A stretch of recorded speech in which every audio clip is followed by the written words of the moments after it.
రాబోతున్నాయి, వీళ్ళందరూ కూడా సభ్యత్వాలు కోల్పోతున్నారు అనేటువంటి ఏమన్నా ఇండికేషన్ మీకుందా? ఎందుకంటే ఇంకా కొంత టైం ఉంది వాళ్ళకి. సో అప్పటికి కూడా అటెండ్ కారు సభకి అనేది ఏమన్నా తెలుస్తోందా? ఇన్ఫర్మేషన్ ఏమైనా ఉందా? ఎందుకంటే ఇంకా సమయం ఉంది కదా. ఇంత అహంకార ధోరణితో వెళ్తే వాళ్ళకి జరిగేది ప్రజలు ఇచ్చేది అదే అని చెప్తున్నా. ఒకవేళ మమ్మల్ని ఎవరు ఏం చేయలేరు, చట్టానికి కూడా మేము అతీతులం అని చెప్పి వీళ్ళకి ఇదే విధంగా అహంకారం ధోరణి తెలితే ఒక గవర్నర్ గారు మాట్లాడేటప్పుడు ఎవరైనా ఇంకిత జ్ఞానం ఉండే రాజకీయ నాయకుడు కూర్చొని వినాలి కదన్నా. ఆయన గవర్నర్ గారు ప్రసంగం అయినాక నీ ఇష్టం అంటే నువ్వు అరిచేదానికి అసెంబ్లీకి వస్తావా జగన్మోహన్ రెడ్డి? నువ్వు అరిచేదానికి అసెంబ్లీకి వస్తావని అడుగుతున్నా. నువ్వు దానికి కావాలంటే నీకు ఏదైనా కుస్తీ పోటీలు పెట్టుకో బయట, నీ బల ప్రదర్శన ఏదైనా చేసుకోవాలంటే ఏదైనా కుస్తీ పోటీలు పెట్టుకో బయట, ప్రజలు కూడా చూస్తారు, ఆనందిస్తారు.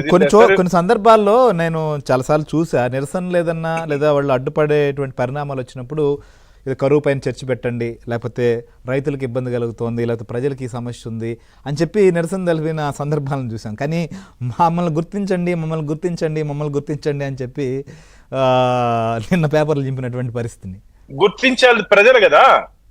జగన్మోహన్ రెడ్డి గారు గుర్తించాల్సింది నిన్ను ప్రజల దగ్గరికి వెళ్ళయ్యా. గాల్లో ఇన్ని రోజులు గాల్లో తిరిగి నేల మీద నడిచేది నేర్చుకో. అప్పుడు 2014 నడిచావు కదా, ఇప్పుడు నేల మీద నడిచేది నేర్చుకో. నువ్వు ముఖ్యమంత్రిగా ఉన్నప్పుడు ఏ విధంగా వరద బాధితుల సహాయార్థం వెళ్ళి పరిశీలించావు ఒకసారి గుర్తు చేసుకో. షామియానాలు కింద రెడ్ కార్పెట్ గ్రీన్ కార్పెట్ వేసుకొని పైన షెల్టర్ వేసుకుని పోయి చూస్తావా? ప్రజల కష్టాలు కానీ ప్రజల ఇష్టాలు కానీ ఏ రోజున తెలుసుకొని మలుచుకున్నావా జగన్మోహన్ రెడ్డి గారు? నువ్వు ఇది చాలా అసలు జగన్మోహన్ రెడ్డి గారి గురించి మాట్లాడేది అసలు ఆయన గురించి మనం మాట్లాడేది వేస్ట్ అనిపిస్తాందన్న. ఆయన ఊరికే మన పబ్లిసిటీ ఇవ్వాలి తప్ప ఆయన గురించి ఒక్క 1 minute మాట్లాడుకున్నా అసహ్యం వేస్తాను ఆంధ్రప్రదేశ్ రాష్ట్ర ప్రజలు. ఎక్కడ చూసి ఇప్పుడు నేను బయట ఎక్కడ వెళ్ళినా సరే వారి వ్యవహారశీల గాని వారు వ్యవహరిస్తున్న తీరు గాని అందరూ అసహించుకుంటున్నారు. ఎందుకంటే 5 సంవత్సరాల అధికారాన్ని చేతిలో పెట్టుకొని మొత్తం అన్ని వ్యవస్థలన్నింటినీ నాశనం చేస్తారు, నిర్వీర్యం చేస్తారు కదా. ఓటైన ఆయుధం కోసం 5 సంవత్సరాలు ఎదురు చూస్తారు ఆంధ్రప్రదేశ్ రాష్ట్ర ప్రజలు. ప్రతి బూత్లోకి వెళ్ళి మొత్తం నీకు వ్యతిరేకంగా వైసీపీ ఫ్యాన్ రెక్కలు ఇంచేస్తారు కదా.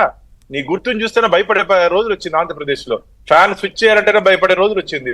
కాబట్టి ఆ ఓటైన ఆయుధంతో జగన్మోహన్ రెడ్డి రెక్కలు విరిచేస్తారు ఆంధ్రప్రదేశ్ రాష్ట్ర ప్రజలు. నేను ఎందుకన్నా అంటే ఇదే అహంకార ధోరణితో వారు వెళ్తే మనకున్నటువంటి నిబంధనల ప్రకారం ఎన్నికలు గాని వస్తే 11 సీట్లు మొత్తం 0 అవుతుంది. మీరు రాసి పెట్టుకోండి. ఈరోజు వాళ్ళకి ధైర్యం ఉంటే అవాయిడ్ చేయమని చెప్పండి. నియమ నిబంధనలకు లోబడి రద్దయిన తర్వాత ప్రజాస్వామ్య పద్ధతిలో మళ్ళీ చెప్తున్నా, నియమారుగా ఎన్నికల పేరుతో ఎంపికలు చేయము, ఎలక్షన్స్ పేరుతో సెలక్షన్స్ చేయము, ప్రజాస్వామ్య పద్ధతిలో ఎన్నికలు జరుపుతాం. ప్రజల ఆశీర్వాదాన్ని ప్రజల మన్నల్ని పొందే పార్టీ ఎన్డీఏ కూటమి మాది. ఎందుకంటే మాకు తెలుసు ఏ విధంగా ప్రజలతో వ్యవహరించాలో. మాకు ఇచ్చినటువంటి ఈ 7 నెలల కాలం మ్యాండేట్లను మేము ప్రూవ్ చేసుకున్నాం. ప్రజలకు ఏం కావాలి, ప్రజల ఇష్టాలు ఏమి, ప్రజల కష్టాలు ఏమి తెలుసుకున్నాం మేము. నువ్వు అవన్నీ లేవు కదా. కాబట్టి ఒకవేళ ఏం జరిగినా, ఒకవేళ ఇప్పుడు జరిగినా సరే, మళ్ళీ 5 సంవత్సరాలు అయినా సరే జగన్మోహన్ రెడ్డి గారు పార్టీ ఉనికి కష్టం. కానీ ఒక రాజకీయ క్షేత్రంలో పనిచేస్తుంటే నేను ఒక బలమైన ప్రత్యర్థి ఉండాలని చెప్పి కోరుకుంటాను. ఒక బలమైన ప్రత్యర్థి ఉండాలని చెప్పి కోరుకునే పార్టీ మా ఎన్డీఏ కూటమి. తెలుగుదేశం కానీ జనసేన కానీ బీజేపీ కానీ వారి పార్టీ ఏదో సున్నావాలని చెప్పి మేము కోరుకోవట్లా. బలమైన ప్రతిపక్షం ఉండాలి, అసెంబ్లీలో మాట్లాడాలి. అసలు అసెంబ్లీ అంటే ఎంత విలువైనటువంటి ఇదినా. వెంకయ్యనాయుడు గారు చెప్తారు అసెంబ్లీలో ఒక అడుగు పెట్టాలంటే అదృష్టం. ఎందుకు నేను అంటే కోట్లు ఖర్చు పెట్టి శిక్షణ లేదు తుస్సు అని చెప్పిన వాళ్ళకి కోట్లు ఖర్చు పెట్టే కదా ఇప్పుడు శాసనసభ నడిచేది. శాసనసభ నడవాలంటే ఆషామాషి అన్నటువంటి వ్యవహారం కాదు కదా. ప్రజాధనంతో నడిచేటువంటి సభలో ప్రజల పక్షాన వచ్చి మాట్లాడితే ఏమవుతుంది? ఒక సభ్యుడిగా తమకు ఉన్నటువంటి అవకాశం, హక్కు కదా. మేము ఎంత ఖర్చు పెట్టాము, వైట్ పేపర్ ఇష్యూ చేస్తాం. ఈ స్పీకర్ సమావేశాలకు ఎంత ఖర్చు పెట్టామో నేను వైట్ పేపర్ ఇష్యూ చేస్తాం. నీకు ధైర్యం అంటే 2014 నుంచి 2019 వరకు నువ్వు ఎంత ఖర్చు పెట్టావో చెప్పగలుగుతావా? నేను కాబట్టి స్పీకర్ గారిని రిక్వెస్ట్ చేసి మా అకౌంట్స్ మేము వైట్ పేపర్ ఇష్యూ చేస్తాము. నీకు ధైర్యం అంటే 2014 నుంచి 2019 వరకు 15 కిలోమీటర్ ప్రయాణం చేయాలంటే కూడా హెలికాప్టర్లు వెళ్ళావు కదయ్యా. 15 కిలోమీటర్లు, 15 అది ఎవరు డబ్బయ్యా?